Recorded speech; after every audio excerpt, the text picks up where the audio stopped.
Hello, welcome to the France 24 interview. Well, for decades of Soviet empire, they presided triumphantly over city squares and parks, peering down at the proletarian masses. Now, when the USSR collapsed in 1990, thousands of statues of the Soviet founding father, Vladimir Lenin, remained on their pedestals, including 5,500 of them in Ukraine alone. Today, not a single one of these statues remains standing in Ukraine. All have fallen in successive waves of a symbolic dismantling that has its own word in Russian and Ukrainian, Leninopad, literally the toppling of Lenin statues. Sounds funny, but it really is a word. And the story of what happened to them and where they ended up, how they got there, is also the story of Ukraine's post-Soviet history. It's a tale with many different storylines, as told by my guest today, Sébastien Gobert, journalist based in Kiev. Sébastien, you co-authored a book, we can show it up on our screens right now, with a photographer, Niels Ackermann, called Looking for Lenin. Yeah. And you literally went looking for Lenin. You call this in the introduction of the book a sort of quest for the holy grail of lost Lenins. How did you and Niels, how did you come up with the idea for this book? Well, I mean, it came up, progressively, because both Niels and I, we live in Ukraine for quite a while. So right. We actually went through the turmoil of the past few years, the revolution, the annexation of Crimea, the war in the East, and we saw Lenin falling down.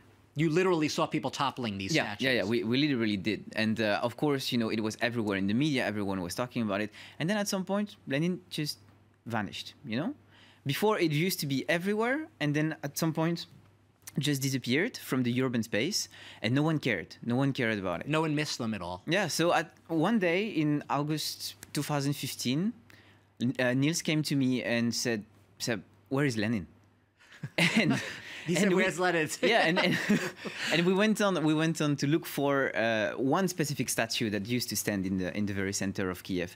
But then, in the course of the searches, we found quite many statues and quite many stories. We talked to a lot of people about what happened, because you write in the book that it was very different, the way these Lenins disappeared, depending on where you lived in Ukraine, right? Whether you're in the West or the east of Ukraine, very different stories. No, this is also more complicated than that. I mean, it's more subtle, because it's not really this regional difference, but you also have some kind of generation cleavage, some kind of social cleavage. You know that, for example, some of the nationalist groups were actually born in eastern Ukraine, which is supposed to be more, Russian-friendly and more Soviet nostalgic. Okay. So yeah, it's more subtle than that. But yeah, there were many different ways to topple Lenin. Of course, what was the most popular way of toppling them? How were they taken down? Just to tie the heads to a rope, and then to tie it to a truck, and then to bring it down. And then once it's down, you would have some guys wearing some kind of mask or something like that, just hammering it. Literally hammering it, because Sébastien, Lenin represented, right, the ultimate symbol of sort of, for a lot of Ukrainians, this occupier, right, the communist occupation. Exactly. I mean, Lenin had become the face of the communist regime since his death in 1924, and he has been everlasting since. And Stalin actually was some kind of an epiphenomenon in the history of the Soviet statues, of the Soviet iconography. There were Stalins too, though. We have Stalin statues that were also, I believe, brought down. No, because in Ukraine there were no Stalin left standing. Back in 2013. They were already long since They were already gone a long time ago. So, sorry to interrupt, but just to make it clear, the statues came down in, I said, various waves, right? So they started way back, right, after independence in 1990? Yeah. And then there was another, right, the Orange Revolution in 2004. And the most recent, and that's really the focus of a lot of this book, was the Maidan, right, revolution against the pro-Russian president at the time. Yeah, exactly. I mean, it started within the society. It was really a grassroots movement, of course, orchestrated by nationalist groups, but not only, also by some civic groups, also by some local, collectivities. And the thing is that it has been framed in 2015 Right. by the state, which I mean the parliament has adopted. There was a law. Yeah, there were passed. four Okay. laws of decommunization, and banning all kind of promotion of totalitarian ideology of Nazism and communism because they kind of put them on the same level. So there was actually, it was legislated by the president, Poroshenko, that all the symbols of the old communist days must be removed. Exactly. From exactly. parks, cities, squares, factories, whatever. But it raised a lot of questions because, of course, you can remove all of these symbols. You can remove all of these statues. You can change the names of the streets and the cities. Right. But what comes next? And this is one of the questions that we raise in this book. We don't solve it. We You don't, ask we the don't question. answer. Yeah. Our approach was to be very neutral and just to provide with some kind of a panorama, but not to give answers. Just to give some tools for the people, To be for able. the readers, to be able to. Sébastien, you describe and you have pictures of some very creative uses for statues. So some people tore these Lenins down, but some artists came along and they found new uses for them. I think we have one we could show our viewers. Someone turned him into Darth Vader from the Star Wars series. How do you find that one? We could bring that one up on the screen. This one is the most famous of the series, of course, because I mean it's also connected to Odessa, where maybe Darth Vader actually runs to local elections. There is a guy That's right, named Darth Vader in the city of Odessa. If you go there, you can see him, walking his dog and so on. And it also, this irony of having Lenin being the symbol of evil and the symbol of, a The past, dark side. Exactly, a past that we want to get rid of, replaced by this icon By of the Darth dark Vader. side. There were also, I think you described some unexpected discoveries. People who discovered literally heads of Lenin in their homes. There was one photo that struck me. We could probably show it. In this home, in the attic of a home behind a wall, there were two heads of a Lenin that you were found. This was in Western Ukraine, where Exactly. no one had seen Lenin statues for 25 years or something, right? Tell us the story of this photo a little bit. We're showing it right now to our...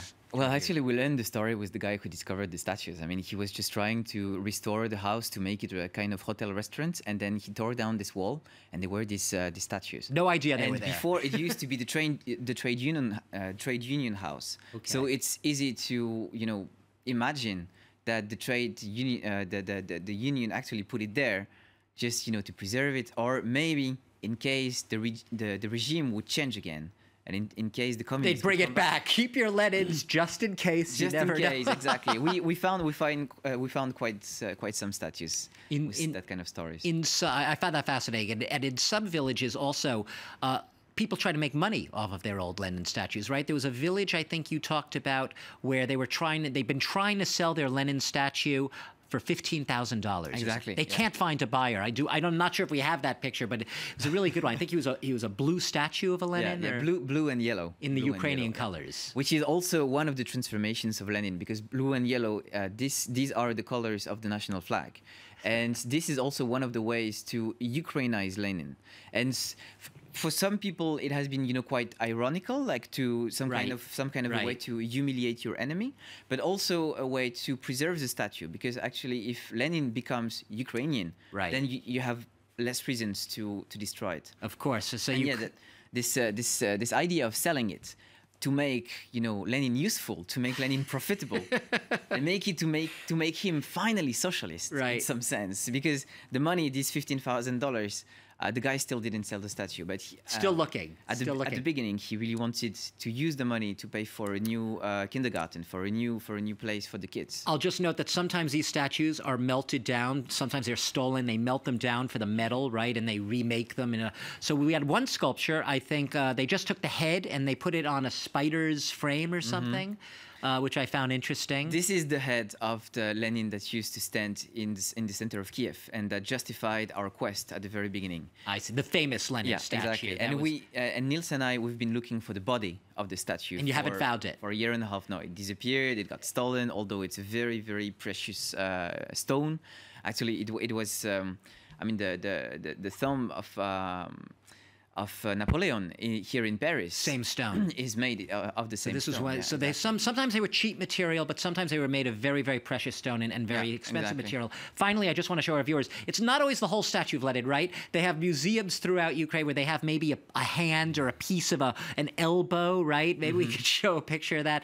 They take any little chip of the Lenin and put it on display. Yeah, and for quite many different reasons. This is really the fates of the Lenins of Ukraine really tell how complex, how diversified, and how not consensual this process of decommunization has been. Because we can see that many Ukrainians, in the absence of some kind of coordinated, centralized speech on decommunization, many Ukrainians do something on their own with Lenin. They destroy it, or they adapt it, they transform it. They find new uses for it. They humiliate it. Yeah, exactly. They put it in museums, and this shows how how deep these questions can run in and they'll continue. Today. Sébastien Gobert, we've run out of time. I will just note that before we went on the air, you said that you finished the book, but you're still getting emails with people telling you, we have a Lenin, we have a part here, come see our Lenin. Maybe a second book. Maybe a second book. The story goes on. Sébastien Gobert, co-author with photographer Niels Ackermann of Looking for Lenin, in search of the holy grail of lost statues and fallen Soviet idols. Thanks very much for being our guest today here on the France 24 interview. Thanks to all of you for watching. More news, not more Lenin, but no more news ahead. Take care.